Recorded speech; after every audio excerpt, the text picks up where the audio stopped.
नमस्कार, मैं PM DNS Singh और आप देख रहे हैं कमाल यार। इस वक्त की बहुत ही बड़ी खबर और बहुत ही ज्यादा खुशी की खबर निकलकर सामने आ रही है।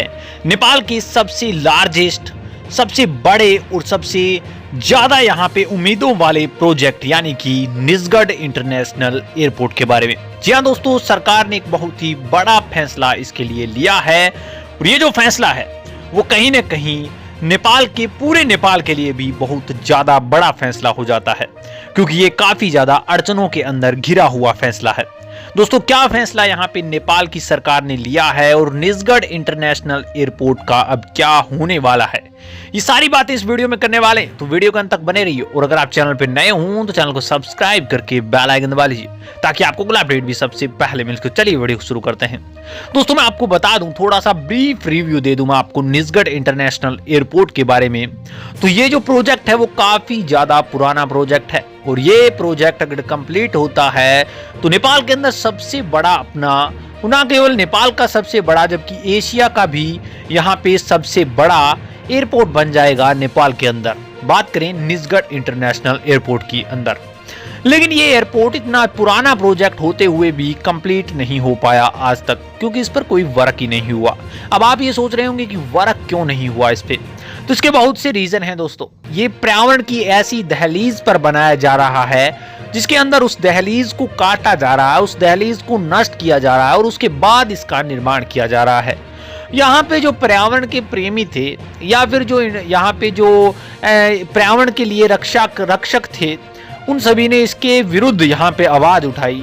वो हाई कोर्ट तक गए।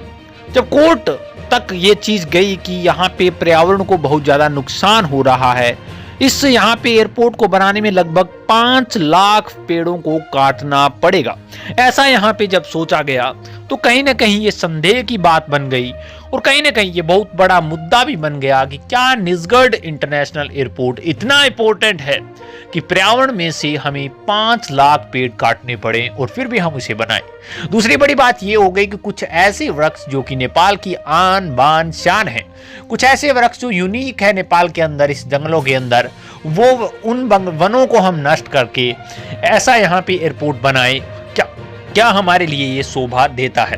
लेकिन दोस्तों, जो यहाँ पे कोर्ट का फैसला है वो सभी को पता है कि उन्होंने ऐसा कहा था कि एयरपोर्ट बनाना जरूरी है नेपाल के लिए, लेकिन इसी जगह बनाना क्या ये ज्यादा इंपॉर्टेंट है? जी नहीं, बिल्कुल नहीं।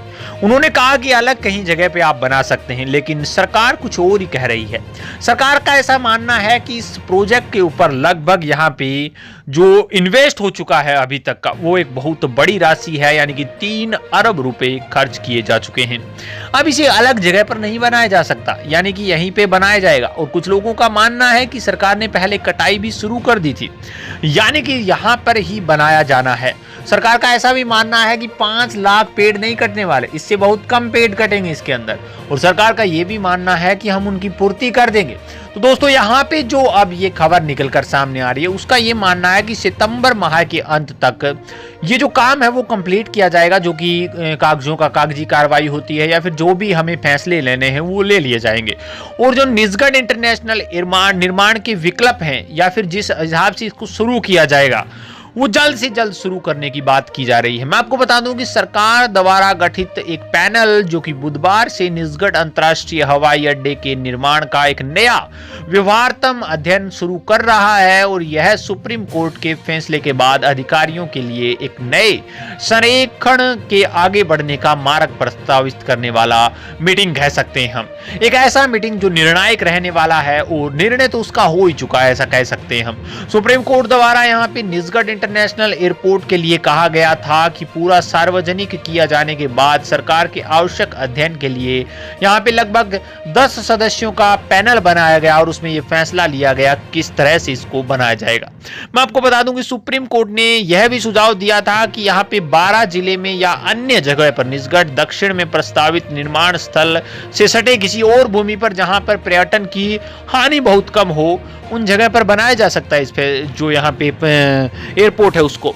तो आप वहां पे क्यों नहीं बनाते? लेकिन उस हिसाब से देखा जाए दोस्तों तो ऐसा कोई भी फैसला नहीं लिया जा रहा है। कहीं ना कहीं सरकार यहीं पे बनाने के मूड में है और सरकार का मानना है कि यहाँ पे बनेगा तो एक लोकेटेड, ऐसे कहें कि एक लोकेशन ऐसी मिल जाएगी जिससे कि काफ़ी ज़्यादा फायदा होने वाला है, जो कि टूरिज्म को बढ़ावा देने में काफ़ी ज़्यादा फायदा करेगा। और सबसे बड़ा फायदा इस एयरपोर्ट का ऐसा बताया जा रहा है कि जो कि लैंडलॉक कंट्री है नेपाल, उसके व्यापार के अंदर काफी ज्यादा फायदा होने वाला है दोस्तों।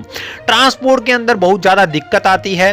अगर निजगढ़ इंटरनेशनल एयरपोर्ट बनता है तो नेपाल के अंदर 3 इंटरनेशनल एयरपोर्ट हो जाएंगे, जिससे कि ट्रांसफर की अधिकतर समस्याएं तो यहाँ पे निजगढ़ ही पूरी कर लेगा, क्योंकि सबसे बड़ा एयरपोर्ट है, यहाँ पे रखने के लिए बहुत बड़ी जगह है। आप स्टोरेज के लिए बहुत ज्यादा जगह मांगते हैं तो वो भी चीज यहाँ पे मिल जाएगी। तो ये सभी दृष्टि से बहुत ज्यादा अच्छा है दोस्तों। अब आपकी क्या राय इसके बारे में, क्या ये इसी जगह पर बनना चाहिए या कहीं और बनना चाहिए? अपने विचार कमेंट सेक्शन में जरूर लिखिए। चलिए आज के लिए इतना रखते हैं, अगर कोई नया अपडेट मिलता है फिर आपके सामने। वीडियो को लाइक कीजिए, शेयर कीजिए और अगर आप चैनल पर नए हों तो चैनल को सब्सक्राइब करके बेल आइकन दबा लीजिए ताकि आपको अगला अपडेट भी सबसे पहले मिल सके।